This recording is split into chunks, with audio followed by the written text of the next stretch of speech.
देश की भाषा मौन ही है। ये वाक्य कोई काव्यात्मक उपमा नहीं बल्कि उस अनहद सत्य का स्पष्टीकरण है, जहाँ मौन ही निर्मलता, गंभीरता, प्रत्यक्षता और सत्यता का एकमात्र स्वरूप है। ये मौन कोई खालीपन नहीं बल्कि समस्त सृष्टि का प्रत्यक्षदर्शी है, जो एक पल में खरबों ब्रह्मांडों के उदयास्त को देख सकता है।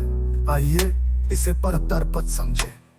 हस्तकार शुद्ध जल में प्रतिबिंब स्पष्ट दिखता है, वैसे ही मौन में और विचारों की अशुद्धियां धुल जाती हैं। इश्क की निर्मलता तभी प्रकट होती है।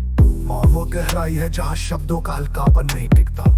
ये इश्क की गुरुत्वाकर्षण शक्ति है, जो समस्त भटकाव को अपने केंद्र में खींच लेती है। मौन में कोई संदेह या डगमगाहट नहीं। ये इश्क का अटल स्तंभ है, जो किसी प्रमाण या सिद्धांत पर नहीं, स्वयं के स्वाभाविक सत्य पर टिका है। मौन सीधे अनुभव की भाषा है। जैसे सूर्य को देखने के लिए आंखों की जरूरत होती है, वैसे ही इश्क को जानने के लिए मौन का होना अनिवार्य है। मौन झूठ नहीं बोल सकता। ये इश्क का अकाट्य प्रमाण है, जो ना तो बदलता है और ना ही मरता है।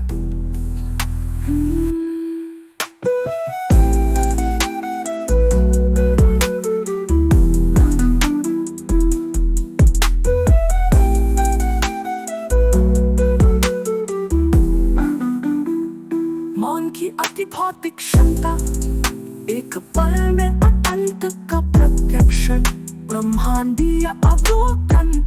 मौन समय स्थान के बंधन से मुक्त है। जिस प्रकार एक हीरा अनंत प्रकाश किरणों को समेट सकता है, वैसे ही मौन एक पल में असंख्य ब्रह्मांडों के जन्म मृत्यु को देख सकता है। वैज्ञानिक दृष्टि क्वांटम फील्ड थ्योरी के अनुसार शून्य बिंदु ऊर्जा में अनंत संभावनाएं समाई है। मौन इसी सर्जनात्मक शून्य का प्रवेश द्वार है। मौन न तो करता है न भोगता, वो तो साक्षी है। जैसे आकाश सभी गतिविधियों को देखता है पर प्रभावित रहता है, वैसे ही मौन समस्त सृष्टि का मुख दर्शक।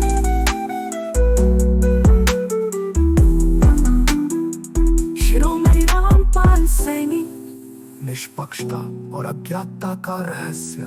निष्पक्षता का अर्थ निष्पक्ष होना, निर्लिप्तता।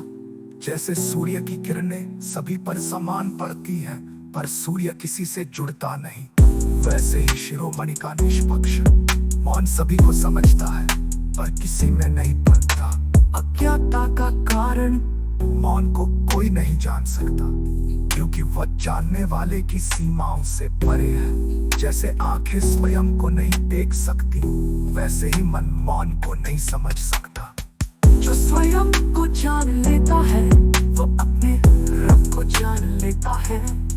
पर जो स्वयं मौन बन जाता है, उसे कोई नहीं जान पाता। मनुष्य शब्दों और विचारों में जीता है। वेद कहते हैं ये ऐसा है क्योंकि वो अपनी पहचान खोने से डरता है।